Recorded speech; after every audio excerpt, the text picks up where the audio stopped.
Jai Sairam, welcome back to my channel. இன்னைக்கு இந்த பதிவில் மகா சிவராத்திரி வருது இல்லையா? அப்போது நமக்கு உண்டான பிரச்சனைகள், நம்ம வாழ்க்கையில் கடன் பிரச்சனை, பணப்பிரச்சனை, அப்புறம் வாழ்க்கையில் நமக்கு இருக்கக்கூடிய கடுமையான சவால்களை சமாளிக்கிறதுக்கு என்ன செய்யணும் அப்படின்னு நம்ம சிவபுராணத்தில் சொல்லியிருக்கிறாங்க. எப்படி வழிபாடு செய்யணும், அந்த வழிபாட்டு முறைகள் என்ன அப்படின்றத பற்றி இந்த பதிவில் நம்ம பார்க்கலாம். நிச்சயமா பயனுள்ள பதிவாக இருக்கும். நீங்கள் ஸ்கிப் பண்ணாமல் முழுசாக பாருங்கள். கண்டிப்பாக உங்களுக்கு புரியும். என்னோட சேனலுக்கு தொடர்ந்து சப்போர்ட் பண்ணுங்கள், லைக் பண்ணுங்கள், ஷேர் பண்ணுங்கள், கமெண்ட் பண்ணுங்கள், மறக்காமல் சப்ஸ்கிரைப் பண்ணுங்கள், பெல் ஐக்கானை கிளிக் பண்ணுங்கள்.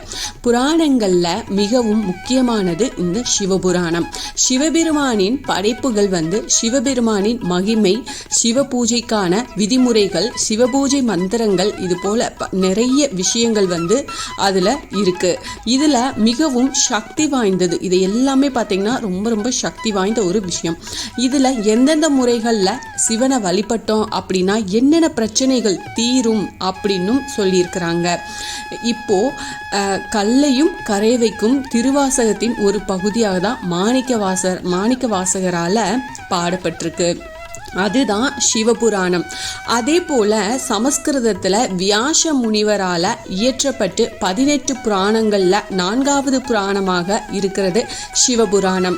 சிவபுராணத்தின் பெருமைகளை சொல்லும் இந்த சிவமகா புராணம் அப்படின்னு, அதாவது தாமச புராணம் அப்படின்னு சொல்லுவாங்க.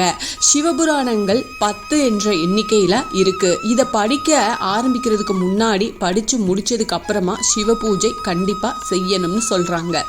சிவபுராணம் வியாச முனிவரின் சிஷ்யரான சூதமா முனிவரால உரையாட்டப்பட்டது. அப்போ இது சிவபெருமான கூறியது அப்படின்னும் சொல்றாங்க. இந்த விஷயத்தை சிவபெருமானே சொல்லியிருக்கிறாராமா. பல புராணங்கள்ல உள்ளடக்கிய சிவபுராணத்துல மனிதர்களின் வாழ்க்கையில பிரச்சனைகள் எல்லாவற்றிற்கும் தீர்வு சொல்லும் விஷயங்களும் அதுல இருக்கு. அப்படி பலரையும் பெரும் துன்பத்தில் தள்ளிவிடும் கடன் பிரச்சனை இனி தீரவே தீராது அப்படின்னு பாடாய் படுத்தும் பெரிய பெரிய கஷ்டங்களில் இருந்து விடுபடுறதுக்கு நம்ம என்ன செய்யணும் அப்படின்றத சிவபுராணம் சொல்லுது. ஒன்று பார்த்திங்கன்னா சிவபெருமான வழிபடுறது. சிவபுராணத்தின் படி சிவபெருமான வழிபாடு செஞ்சோம் அப்படின்னா பொருளாதார தொடர்பான சிக்கல்களை தீர்க்க உதவுது. தினசரி வழிபாடாக சிவலிங்கத்துக்கு நீர் அபிஷேகம் செஞ்சு ஓம் நமச்சிவாய இது போன்ற மந்திரத்தை நாம சொல்லணும். சிவபெருமான் தூய்மையான பக்தியையே முக்கியமாக அவர் அது மட்டும் இருந்தா போதும் அப்படின்னு நினைக்கிறதுனால எளிய வழிபாடுகளால அவரோட மனதை நாம மகிழ்ச்சி அடைய செய்து அவரோட அருளை பரிபூரணமா பெற முடியும். சிவ வழிபாட்டை தொடர்ந்து செய்யும் போது பொருளாதார சிக்கல்கள் கண்டிப்பா குறையும். அப்புறமா மகா சிவராத்திரி அந்த விரதம் இந்த மகா சிவராத்திரி அப்புறம் மாசி சிவராத்திரியில விரதம் இருக்கிறது செல்வம் மற்றும் வளமான வாழ்க்கை நமக்கு கிடைக்கும். இந்த நாட்கள்ல விரதம் இருந்து சிவபெருமானின் திருநாமங்கள்ல அவரோட திருநாமத்தை எல்லாமே பக்தி சிரத்தையோட உச்சரிச்சுட்டு வந்தோம் அப்படின்னா பொருளாதார சிக்கல்கள் கண்டிப்பா தீரும். இந்த ஆன்மீக வழிபாடு நன்மைகளை நமக்கு நிறைய கொடுக்கும். தொடர்ந்து விரதம் இருந்து வந்தோம் அப்படின்னா நிறைய நன்மைகள் நம்மளால பெற முடியும். 3 பார்த்தீங்கன்னா சிவலிங்க தரிசனம், அதாவது செல்வம் மற்றும் வளமான வாழ்க்கையை நமக்கு ஒரு ஈர்க்கக்கூடிய விஷயம் சொல்லலாம். சிவன் கோயிலுக்கு போய் சிவலிங்கத்துக்கு நீர் அபிஷேகம் செஞ்சு உங்கள் குறிக்கோள்களை ஈசன் கிட்ட முன்னாடி வைங்க.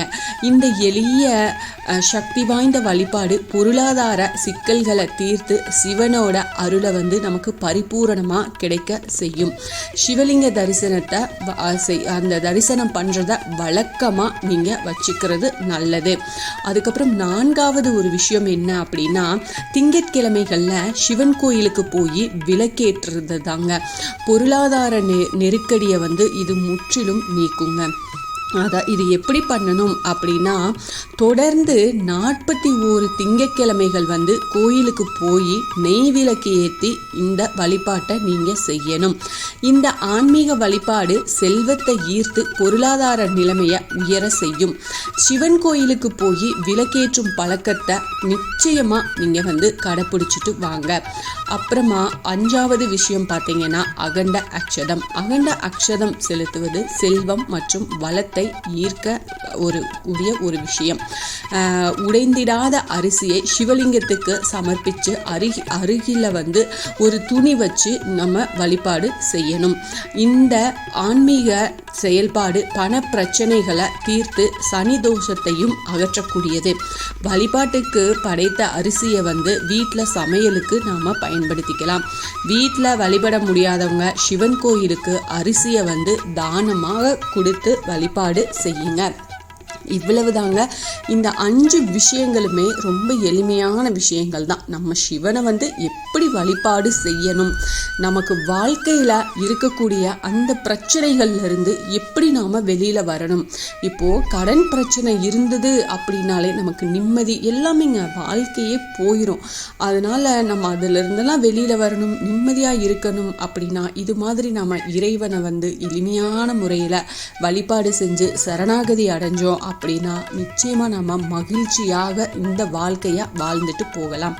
இந்த பதிவு உங்களுக்கு பயனுள்ள பதிவாக இருக்கும் அப்படின்னு நான் நம்புகிறேன். இதில் ஏதாவது சந்தேகம் இருக்குது அப்படின்னா எனக்கு கமெண்ட்டில் கேளுங்க, நான் உங்களுக்கு பதில் கொடுக்குறேன். என்னோட சேனலுக்கு தொடர்ந்து சப்போர்ட் பண்ணுங்கள், லைக் பண்ணுங்கள், ஷேர் பண்ணுங்கள், கமெண்ட் பண்ணுங்கள், மறக்காமல் சப்ஸ்கிரைப் பண்ணுங்கள், பெல் ஐக்கானை கிளிக் பண்ணுங்கள். இது போல் எனக்கு தெரிஞ்ச ஆன்மீக பதிவுகள் உங்ககிட்ட நான் ஷேர் பண்ணுறேன். Thank you friends. மீண்டும் அடுத்த பதிவில் சந்திப்போம்.